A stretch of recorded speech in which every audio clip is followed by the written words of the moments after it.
Di sini saya mengambil kasus disfungsi adiposit yang menghubungkan obesitas dengan resistensi insulin.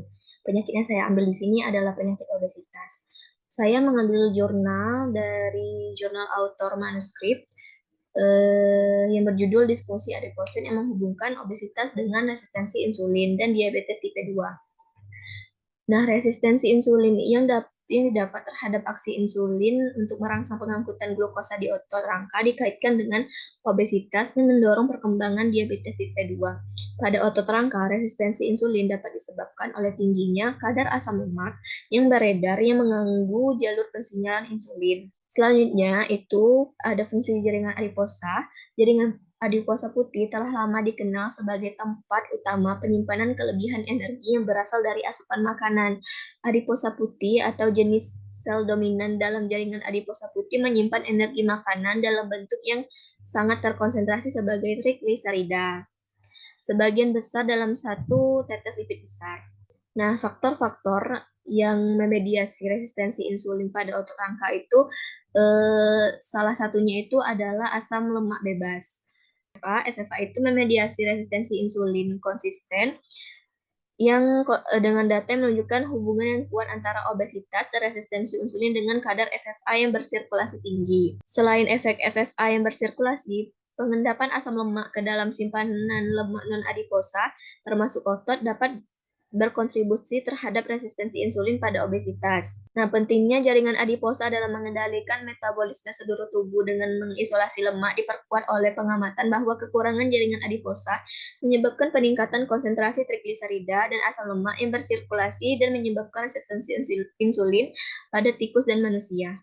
Adiposit memiliki kapasitas yang besar untuk mensintesis dan menyimpan trigliserida selama makan, serta menghidrolisis dan melepaskan trigliserida sebagai UFA dan gliserol selama puasa.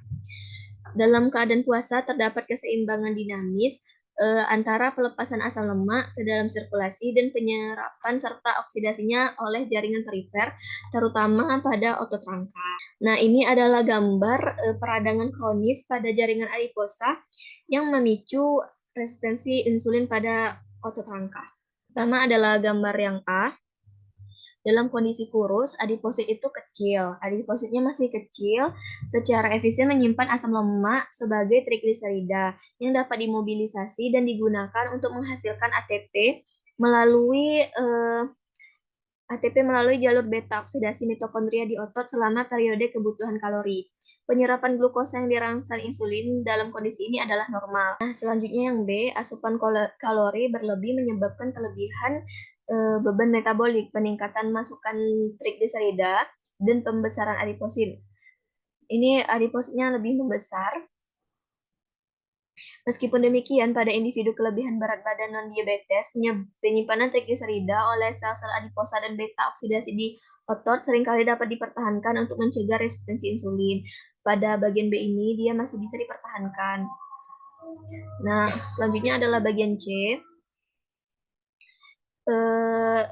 Pada kelebihan beban lebih lanjut dengan trigliserida, hipertrofi adiposit dan peningkatan sekresi kemoatraktan makrofag terjadi, termasuk sekresi protein 1 kemoatraktan monosit atau MCP1 ini,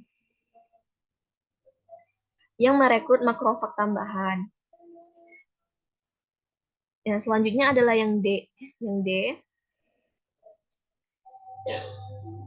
Nah, yang D ini, perekrutan makrofag pada gilirannya menghasilkan keadaan proinflamasi pada jaringan adiposa yang mengalami obesitas. Makrofag yang menyusup mengeluarkan sejumlah besar faktor nekrosis tumor alfa atau TNF-alfa yang mengakibatkan kondisi peradangan kronis dengan gangguan pengendapan trigliserida dan peningkatan lipolisis yang ditandai dengan tanda panah dan tanda plus. Lalu, kelebihan trigliserida yang bersirkulasi dan asam lemak bebas mengakibatkan akumulasi lipid aktif di otot, seperti titik kuning ini. Mengganggu fungsi seperti fosfolirasi oksidatif mitokondria dan transportasi glukosa yang distimulasi insulin, sehingga dia akhirnya memicu resistensi insulin.